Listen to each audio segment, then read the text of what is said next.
dari telunjuk digerak-gerakkan saat tahiyat ataukah diam saja, dan sampai mana batas bacaan tahiyat awal. Riwayat Muslim nomor hadis 913, At-Tirmidzi, bukan Tirmidzi tapi At-Tirmidzi, nomor hadis 296 dari Abdullah bin Umar. Ya. Ada lagi hadis dari Wa'il bin Hujur, Masya Allah, itu diriwayatkan kurang lebih sampai 12 orang, 12 jalur. Ya. Itu penjelasannya sangat bagus. Ya. Cari kitabnya Syekh Mustafa Al-Adawi, namanya Syarah Ilalul Hadis, halaman 178 sampai 180. Nanti akan menyebutkan sekitar 12 hadis diriwayatkan dari Wa'il bin Hujr. Ini intinya yang menggerak-gerakkan tangan itu. Hadis pertama dari Ibnu Umar, ya, radhiyallahu anhuma, anaknya Umar bin Khattab, semoga Allah meridhai kepada beliau dan orang tuanya. Beliau menyampaikan adalah Nabi SAW ketika memulai salat, ya, beliau menerangkan dengan panjang mulai dari bertakbir, ya, sampai dengan duduk di akhirnya. Ya, saya akan percepat saja sampai duduk di akhir. Kata beliau, "Fawada'a kaffahul yumna ala fakhidhil yumna." Beliau meletakkan telapak tangan yang kanan di paha yang kanannya.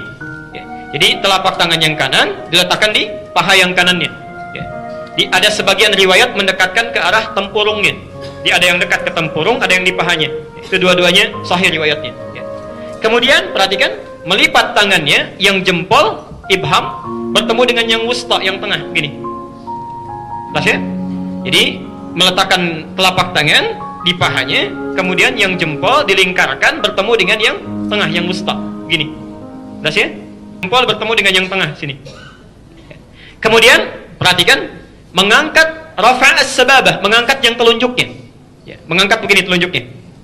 Tsumma yad'u biha, ketika diangkat ini beliau berdoa. Beliau berdoa. Ini hadis pertama yang menyampaikan riwayat mengangkat tanpa menggerak-gerakannya. Anda bisa temukan itu di hadis Muslim, nomor hadis 913 tadi, dan At-Tirmidzi, nomor hadis 296. Ya. Hadisnya dari Ibnu Umar, sahih. Ya, hadisnya sahih. Menyikapi hadis ini, ulama kemudian berbeda pendapat dalam prakteknya. Berbeda pendapat dalam prakteknya. Imam Malik, beliau berpandangan karena hadisnya mengatakan mengangkat telunjuknya saat tahiyat, meletakkan tangannya di pahanya, mengangkat kemudian jari yang telunjuknya, melipat jempol dengan jari tengahnya begini, diangkat, yad'u biha, kemudian beliau berdoa. Maka Imam Malik menyimpulkan mengangkat telunjuk saat tahiyat ini dimulai dari awal bacaan tahiyatnya. Ya. Jadi ketika Anda mengatakan at-tahiyatu lillah, ya, atau at-tahiyatul mubarakatus salawatut thayyibat, itu ada. Yang satu dari Abdullah bin Mas'ud, satu dari Abdullah bin Umar. Jadi ketika Anda mengatakan at-tahiyatu lillah, telunjuk diangkat begini. Saya belum bicara kapan diturunkan ya, baru diangkat dulu saja. Nah. Kemudian kata Imam Abu Hanifah, karena petunjuk isyarat ini ketika diangkat jari telunjuk satu jari saja menunjuk pada kalimat tauhid, Abu Hanifah ketika telunjuk ini diangkat itu bukan dari awal pertamanya, tapi ketika mengucapkan asyhadu alla ilaha, diangkat begini. Ya. Dan ketika kalimat illallah sudah selesai ditutup lagi. Selesai. Karena Imam Ahmad bin Hanbal berpendapat, kata Imam Ahmad, mengangkat telunjuk ini itu dimulai bukan dari at-tahiyat tapi dari mulai kalimat asyhadu alla ilaha illallah. Dan Nabi berdoa dengan itu. Jadi ketika diangkat Nabi berdoa. Sedangkan lafaz doa itu dimulai setelah syahadat, bukan sebelum syahadat. Ya. Makanya ketika Anda berdoa, itu kan adabnya membaca salawat pada Nabi, kemudian berdoa kan? Maka orang-orang yang berdoa dalam tahiyatnya bukankah dimulai setelah membacakan syahadat? Asyhadu an la ilaha illallah wa asyhadu anna Muhammadar Rasulullah. Kemudian setelah itu apa? Allahumma shalli ala Muhammad wa ala ali Muhammad kama shallaita ala wa ala ali fil alamin innaka. Itu kan doa. Maka kata Imam Ahmad, ketika Anda mengangkatnya dalam tahiyat, diangkat begini, jangan dulu ditutup kecuali sampai selesai fil alamin innaka hamidum majid, dan di tahiyat terakhir diangkat baru kemudian ditutup kembali saat akan salam. Imam Malik mengangkat dari awal tadi yang pertama sampai terakhir. Ya, sampai terakhir. Diangkat begini sampai salam baru kemudian ditutup. Jelas sampai sini? Di sini ada 3 pendapat yang utama, Imam Malik, Imam Abu Hanifah, terakhir Imam Ahmad. Tapi ketiganya belum mengomentari apakah digerakkan atau tidak. Ada hadis yang datang, Masya Allah, sampai 12 matan, 12 redaksi. Disampaikan oleh Syekh Muhammad Mustafa Al-Adawi dalam kitab Syarah Ilal Hadis, ya, halaman 178 sampai halaman 180. Semua 12 riwayat ini mengacu pada orang yang sama dari sini. Di kurang lebih ada 12 orang menerima riwayat dari Wa'il. Ya. Di antara riwayat ini ada yang bernama Ziyadah bin Qudamah. Riwayatnya sama seperti yang pertama dari Ibnu Umar, cuma ada tambahan, ya. Dia mengangkat telunjuknya begini, kemudian membuat lingkaran antara yang jempol dengan yang tengah gini. Ditambah di akhirnya, thumma yuharnikuha, kemudian menggerak-gerakannya. Thumma yuharnikuha gini. Caranya sama dengan yang pertama, bisa diangkat di awal, diangkat di tengah-tengah, ditutup kembali, ya. Atau diangkat tanpa ditutup sama sekali sampai akhir. Tapi yang ini, hadis kedua, itu ketika diangkat sambil menggerak-gerakan. Jelas sampai sini?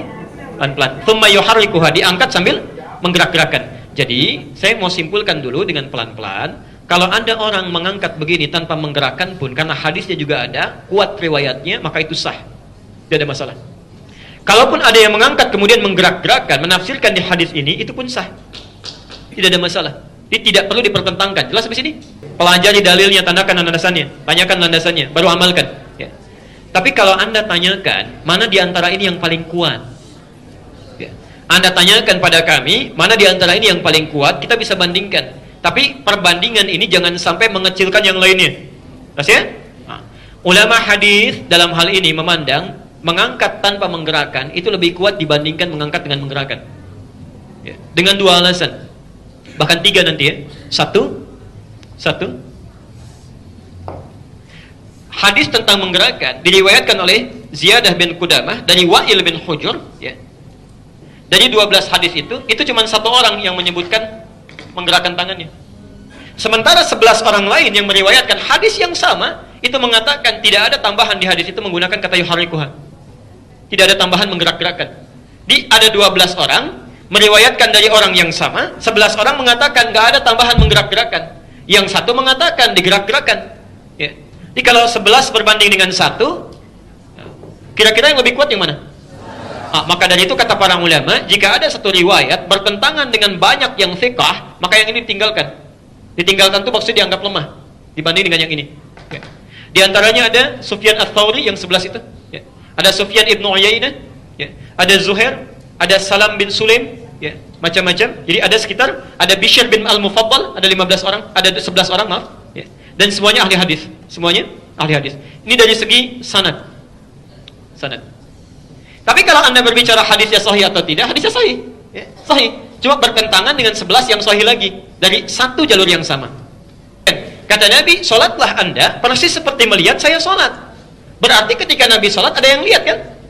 Ada yang lihat. Nah, melihatnya seseorang kepada Nabi itu mesti melihat contoh yang jelas, gerakan yang jelas, tidak ada keraguan di dalamnya, tidak membingungkan.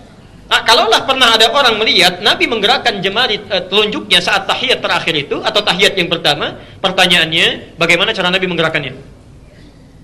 Apakah ke atas ke bawah? Apakah cepat? Ataukah lambat? Atau ke samping kanan ke samping kiri? Ya. Ada sementara orang membentuk kalimat Allah begini. Ya. Mana yang benar? Nah, kaidah usul fikih menyebutkan sesuatu yang jelas tanpa ditafsirkan itu lebih kuat dibandingkan dengan sesuatu yang mesti ada penafsiran. Jelas ya? Karena itu dalam hal ini ulama hadis memandang mengangkat telunjuk begini tanpa menggerakkan itu dipandang lebih kuat dari sisi matan dan sanadnya dibandingkan dengan yang menggerak-gerakan seperti ini. Nah, Syekh Mustafa Al-Adawi menyimpulkan barangkali yang dimaksud dengan hadis Ziyad ini bukan menggerak-gerakan tapi mengangkat menutup lagi seperti penafsiran Abu Hanifah tadi. Ya, tapi yang paling indah kesimpulan terakhirnya itu semua kata beliau hanya pandangan dan penafsiran. Ya, tidak harus pendapat yang kita yakini sampai harus mengecilkan dan merendahkan pendapat orang lain yang memilih hal yang berbeda dengan kita. Ya, sepanjang ada dalilnya.